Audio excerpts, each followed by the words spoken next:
नमस्कार दोस्तों, स्वागत है आपका इस यूट्यूब चैनल पे। तो जैसा कि आप जानते हैं कि इस सेशन में कंप्लीट लूसेंट जीके कवर कर रहे हैं, जिसमें हम लोग भूगोल में विश्व भूगोल को कवर कर रहे हैं, जिसका पार्ट 12 है। तो चलिए वीडियो शुरू करते हैं। जल्दी से लाइक कर दीजिए और चैनल पे नए हैं तो जल्दी से चैनल को सब्सक्राइब कर लीजिए।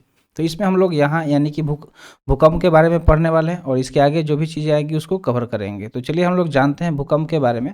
तो दिया गया है कि भूगर्भ शास्त्र की एक विशेष शाखा, ये जो भूकंप होता है तो इसका अध्ययन किया जाता है भूगर्भ की एक विशेष शाखा में, ठीक है, जिसमें भूकंपों का अध्ययन किया जाता है। उसको क्या बोला जाता है? तो सिस्मोलॉजी। तो जब भी आपसे पूछा जाए कि सिस्मोलॉजी में किस चीज़ के बारे में अध्ययन किया जाता है, तो बोलिए, याद रखिएगा कि भूकंपों का जो अध्ययन किया जाता है, जो कि क्या होता है, भूगर्भ शास्त्र का एक विशेष शाखा है, ब्रांच है, उसको सिस्मोलॉजी कहा जाता है। अगर हम बात करें भूकंप के बारे में, तो भूकंप में 3 तरह के कंपन होते हैं। जो भूकंप होता है इसमें कितने तरह के कंपन होते हैं? तो 3 तरह के कंपन होते हैं। तीनों तरफ जो कंपन होते हैं उसको एक एक करके हम लोग बारी बारी से सबको समझेंगे। तो सबसे पहले हम लोग देखेंगे जो पहला कंपन होता है, जिसको हम लोग प्राथमिक अथवा पी तरंग यानी कि प्राइमरी वेव बोलते हैं, ठीक है, प्राइमरी या फिर पी वेव्स बोलते हैं। इसको देखते हैं कि इसमें क्या होता है। तो यह तरंग पृथ्वी के अंदर प्रत्येक माध्यम से होकर गुजरती है। तो जो ये प्राइमरी होता है, तो पृथ्वी के अंदर जितने भी माध्यम होता है, ठीक है, प्रत्येक माध्यम से होकर गुजरती है। और इसकी औसत वेग की अगर हम बात करें तो 8 किलोमीटर प्रति सेकेंड होती है। कितना होता है औसत वेग? तो इसका अगर हम एवरेज वेलोसिटी देखें तो 8 किलोमीटर प्रति सेकेंड इसका एवरेज वेलोसिटी होता है।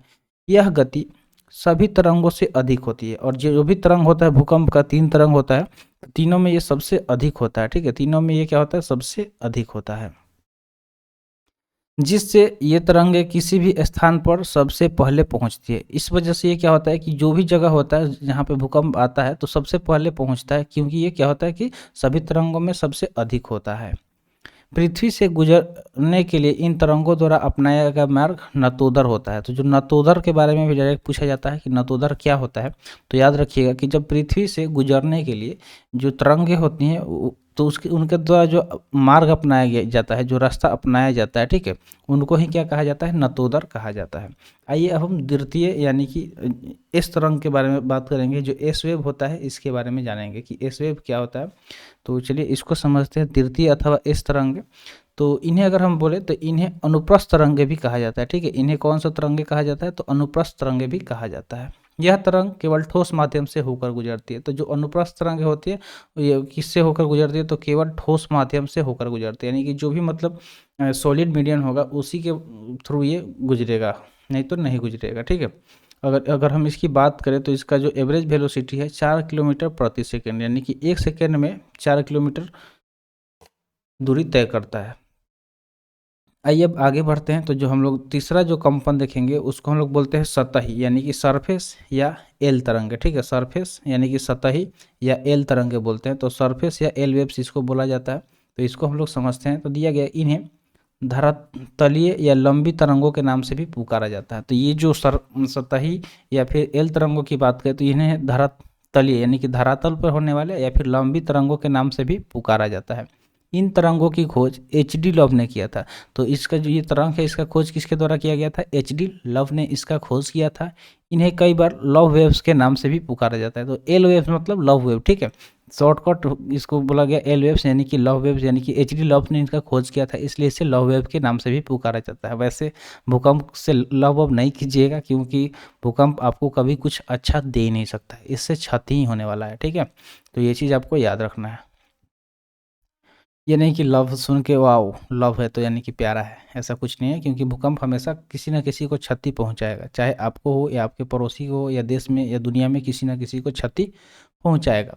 इनका अन्य नाम आर वेव्स यानी कि रे लाइट वेव्स भी है, ठीक है। तो इसका दूसरा नाम भी है जिसको हम लोग आर वेव्स यानी कि रे लाइट वेव्स के नाम से जानते हैं। ये तरंगे मुख्यतः धरातल तक ही सीमित रहती है। तो अगर हम इस तरंगे की बात, ये जो तरंग है इसकी बात करें तो ये जो धरातल है, ठीक है, वहीं तक ये सीमित रहती है।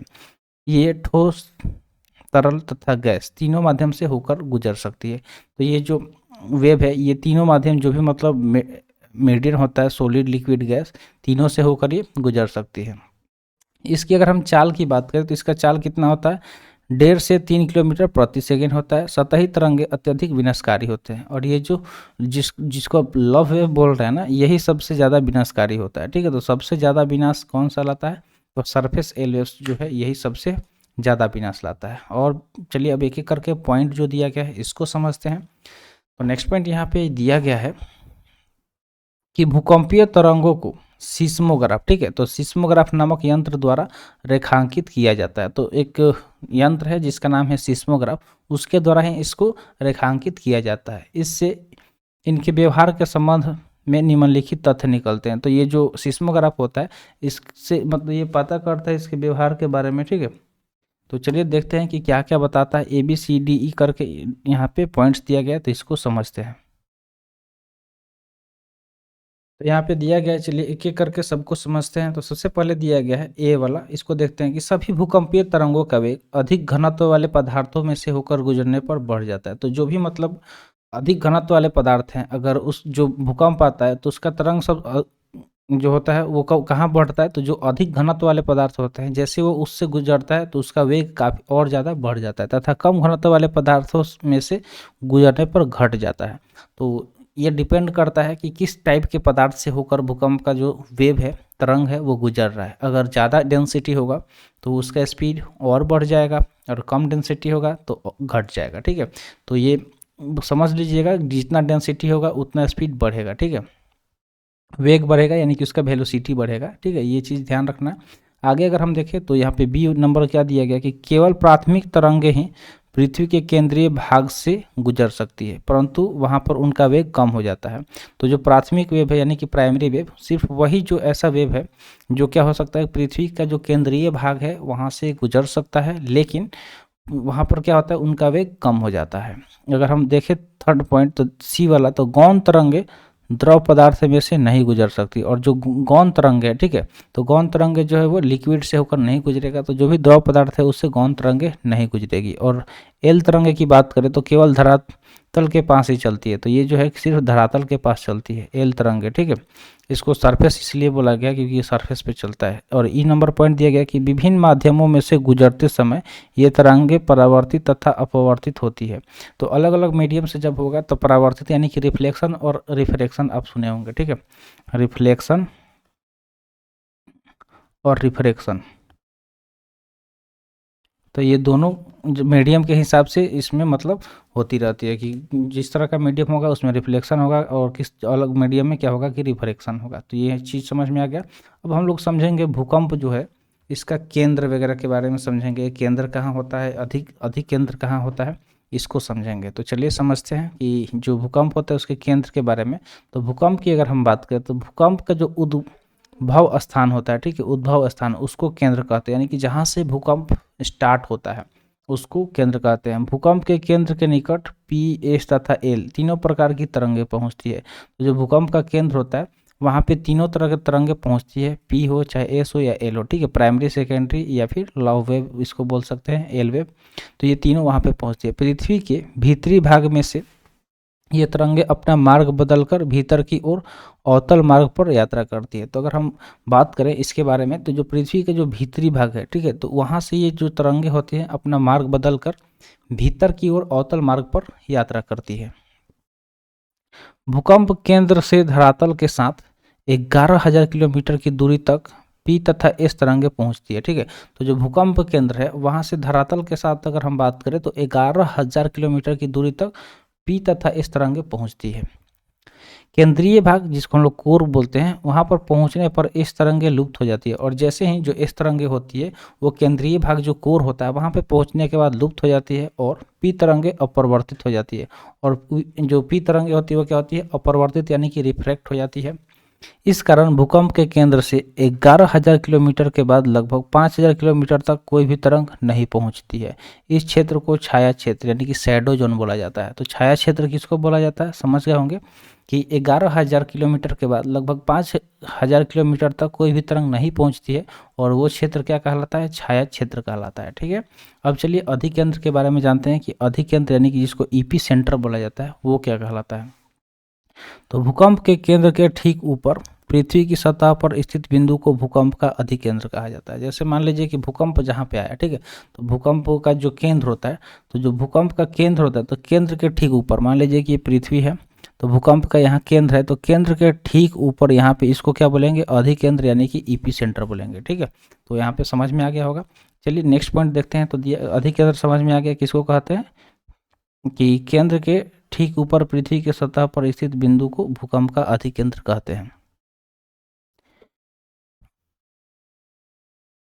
अधिकेंद्र पर सबसे पहले पी तरंगे पहुंचती है, और जो अधिकेंद्र होता है वहां पे सबसे पहले कौन सी तरंगे पहुंचती है, तो प्राइमरी वेव यानी कि पी वेव जो है सबसे पहले वहां पे पहुंचती है।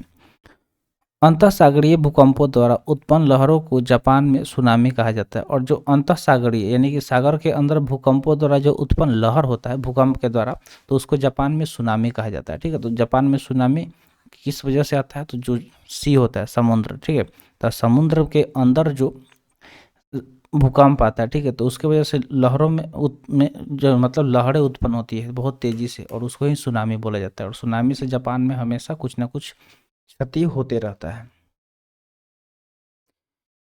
जिन संवेदनशील यंत्रों द्वारा भूकंपीय तरंगों की तीव्रता मापी जाती है उन्हें भूकंप लेखी या सिस्मोग्राफ कहते हैं। तो ठीक है, तो एक यंत्र है जो संवेदनशील यंत्र है, उसके द्वारा क्या किया जाता है कि भूकंप की तरंगे जो है उसकी तीव्रता मापी जाती है, तो उसको भूकंप लेखी या फिर सिस्मोग्राफ कहते हैं।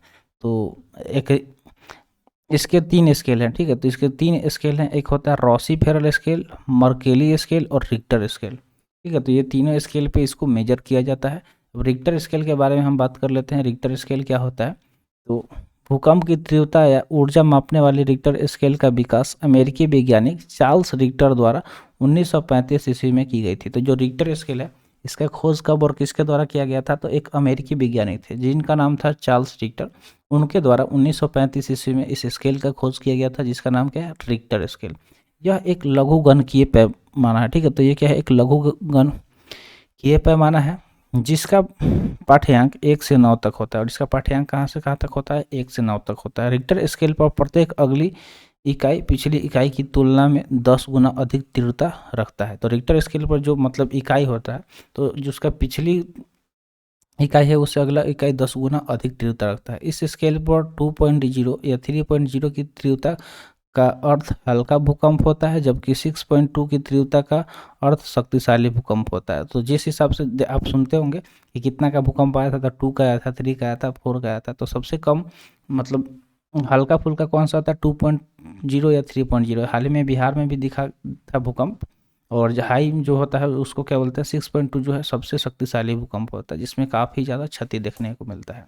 तो यहाँ तक चीज़ें समझ में आ गई है। तो आई होप आपको सेशन पसंद आया होगा। तो मिलते हैं फिर अगले वीडियो में। Thanks for watching. तो नेक्स्ट वीडियो में हम लोग यहाँ पे क्या करेंगे, नेक्स्ट वीडियो में हम लोग कवर करेंगे विभिन्न असलाकृतियाँ यानी कि डिफरेंट टाइप्स ऑफ टोपोग्राफी। तो डिफरेंट टाइप्स ऑफ टोपोग्राफी को हम लोग अगले वीडियो में कवर करने वाले हैं। तो बने रहिएगा चैनल के साथ। मिलेंगे फिर अगले वीडियो में बहुत जल्द।